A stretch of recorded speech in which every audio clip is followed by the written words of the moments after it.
کیا آپ خوش قسمت ہیں؟ کیا میں خوش قسمت ہوں؟ میں ذاتی طور پر خود کو خوش قسمت سمجھتا ہوں۔ مجھے اپنی زندگی میں زیادہ تر موقعوں کے دروازے کھلے ملے ہیں، اور کافی بار ایسا بھی ہوا کہ مجھے دروازے بند ملے اور میں نے خود کو آفتوں میں گھرا ہوا محسوس کیا۔ کیا اس وقت میری قسمت ختم ہو گئی تھی؟ بالکل نہیں۔ مجھے یقین نہیں تھا، لیکن جب بھی مجھے کوئی دروازہ بند دکھا تو میں نے اپنی نظریں کھلی ہوئی کھڑکی کی طرف جما لی، اور کھلی ہوئی کھڑکی کو استعمال کر کے میں نے نیا راستہ بنایا۔ کیا کچھ لوگ خوش قسمت ہوتے ہیں؟ کیا دوسرے لوگ بری قسمت کا شکار ہوتے ہیں؟ آئیں کیوں نہ ان سوالوں کا جواب تلاش کیا جائے۔ آخر اچھی قسمت ہے کیا؟ کیا قسمت موجود بھی ہے؟ اگر موجود ہے تو ثبوت کہاں ہے؟ اگر ہم لک کی ڈیفینیشن کو دیکھیں تو قسمت ایک موقع ہے۔ اسے غیر محسوس کے طور پر بیان کیا گیا جو ذاتی کنٹرول سے باہر ہے۔ پھر بھی سماجی سائنسدانوں نے اسے مختلف انداز سے دیکھا۔ ان کا کہنا ہے کہ قسمت ذاتی اعمال کا نتیجہ ہے۔ ایک برطانوی ماہر تعلیم اسٹیفن مارک نے پایا کہ جو لوگ اپنے آپ کو خوش قسمت سمجھتے ہیں وہ ان لوگوں سے بہت مختلف سلوک کرتے ہیں جو اپنی زندگی کو برے وقتوں سے دوچار دیکھتے ہیں۔ اسٹیفن مارک نے مشاہدہ کیا کہ خوش قسمت لوگوں میں یہ چیزیں ایک جیسی ہیں، جیسے کہ وہ لوگ باقاعدگی سے اپنی روٹین کو تبدیل کرتے ہیں، اپنے ماحول کو تبدیل کرتے ہیں اور لوگوں کی ایک بڑی تعداد میں گھل مل جاتے ہیں۔ مارک نے یہ بھی بتایا کہ اس مثبت اور بہتر رویے کے نتیجے میں نئے تجربات اور ان سے فائدہ اٹھانے کا جوش پیدا ہوتا ہے۔ اگر بات کو مختصر کیا جائے تو مارک نے کسی کی روٹین کو جتنا تبدیل ہوتے پایا اس کو اتنے ہی زیادہ موقع ملے۔ جتنے زیادہ موقع کسی کے سامنے آتے ہیں اتنے ہی اچھے نتائج کے امکانات زیادہ ہوتے ہیں، جنہیں بہت سے لوگ قسمت کے طور پر دیکھتے ہیں۔ ہم بدقسمت لوگوں کے بارے میں کیا جانتے ہیں؟ وہ خوش قسمت لوگوں کے مقابلے میں زیادہ تناؤ اور فکر مند ہوتے ہیں۔ نتیجے کے طور پر ان کی پریشانی انہیں موقع دیکھنے کے قابل نہیں چھوڑتی اور اس طرح ان سے فائدہ اٹھانے کے قابل نہیں رہتے۔ بدقسمت لوگ نادانستہ طور پر دنیا کو منفی پرزم کے ذریعے دیکھ کر منفی تجربات کا اظہار کر رہے ہیں۔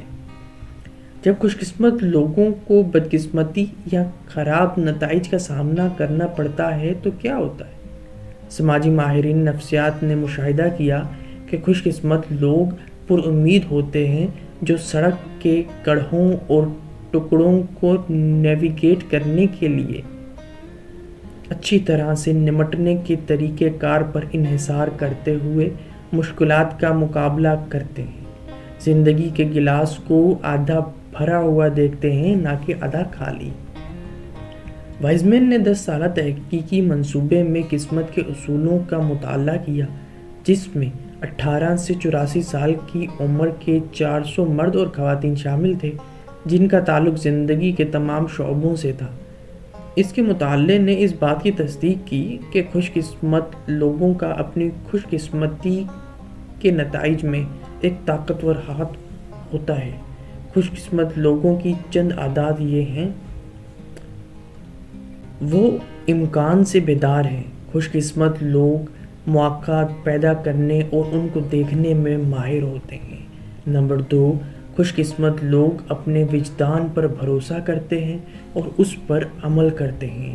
نمبر 3، وہ اپنی خواہشات کا نقشہ کھینچتے ہیں۔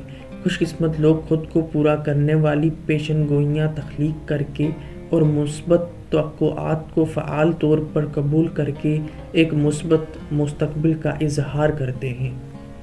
وہ لیموں سے لیمونیڈ بناتے ہیں۔ خوش قسمت لوگ ایک لچکدار رویہ اپناتے ہیں جو بدقسمتی کو اچھائی میں بدل دیتا ہے۔ شاید حیرانی کی بات نہیں، یہ وہ عادات ہیں جو لچکدار کے طور پر دیکھے جاتے ہیں۔ لچکدار اور خوش قسمت لوگوں میں جو چیز مشترکہ ہے وہ یہ ہے کہ دونوں مشکلات کو قبول کرتے ہیں۔ جب کسی بحران یا مایوسی کا سامنا کرتے ہیں تو وہ تجربے سے سیکھتے ہیں اور ایک نئی امید کے راستے کا انتخاب کرنے کے لیے اپنی سوچ کو دوبارہ ترتیب دیتے ہیں۔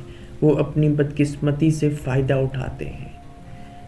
کچھ سٹیپس دیکھتے ہیں جن کے ذریعے ہم اپنے لک کو بہتر کر سکتے ہیں۔ نمبر 1، بولو میں کیوں نہیں۔ جب کوئی مصیبت آتی ہے تو یہ مت کہنا چاہیے کہ میں ہی کیوں، بلکہ ہمیں کہنا چاہیے میں کیوں نہیں۔ زندگی کو سبق کے طور پر ناکامی کو گلے لگائیں۔ ہم جانتے ہیں کہ خوش قسمت لوگ متضاد سوچ کو استعمال کرنے کا رجحان رکھتے ہیں، جو یہ تسلیم کرتے ہوئے کہ جو کچھ بھی ہوا وہ بدتر ہو سکتا تھا، ایک برے تجربے کو نرم کر دیتا ہے۔ اپنے سماجی دائرے کو وسیع کریں، پہل کریں اور ان لوگوں تک پہنچیں جنہیں آپ نہیں جانتے۔ نئے دوست بنائیں، میٹنگ اپ گروپ میں شامل ہو جائیں، ایک مہم پر رضاکار بنیں، گروسری سٹور پر کسی کے ساتھ بات چیت شروع کریں۔ اپنے آپ کو متبادل تجربات اور نقطہ نظر سے روشناس کرانے کے لیے اپنی زندگی میں نئے لوگوں کو متعارف کرائیں۔ نمبر 3، زیادہ کثرت سے ہاں کہیں۔ اپنے آرام کی سطح سے باہر دعوتیں قبول کریں، تبدیلی کا خیر مقدم کریں، ایک مختلف جگہ پر چھٹی منائیں، ایک نیا کھیل آزمائیں۔ نمبر 4، مسکراہٹ۔ آپ ان دروازوں اور کھڑکیوں کو دیکھ کر حیران رہ جائیں گے جو صرف مسکراہٹ سے کھلیں گی۔ مسکراہٹ آپ کی زندگی میں نئے لوگوں کا استقبال کر سکتی ہے اور خوشی اور امید کو بڑھا سکتی ہے۔ جیسا کہ یہ پتہ چلتا ہے کہ میں خوش قسمت رہا ہوں۔ کیا آپ خوش قسمت ہو؟ یقیناً آپ خوش قسمت ہو۔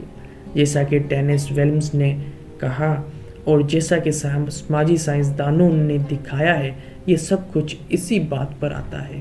قسمت یہ خود مان رہی ہے کہ آپ خوش قسمت ہیں۔ تو دوستو، خوش قسمت لوگوں کی عادات اپنائیے اور ان طریقوں پر عمل کیجیے جن سے آپ کی زندگی بہتر ہو سکتی ہے، اور اپنے آپ کو بہتر بنائیے اور آگے بڑھتے رہیے۔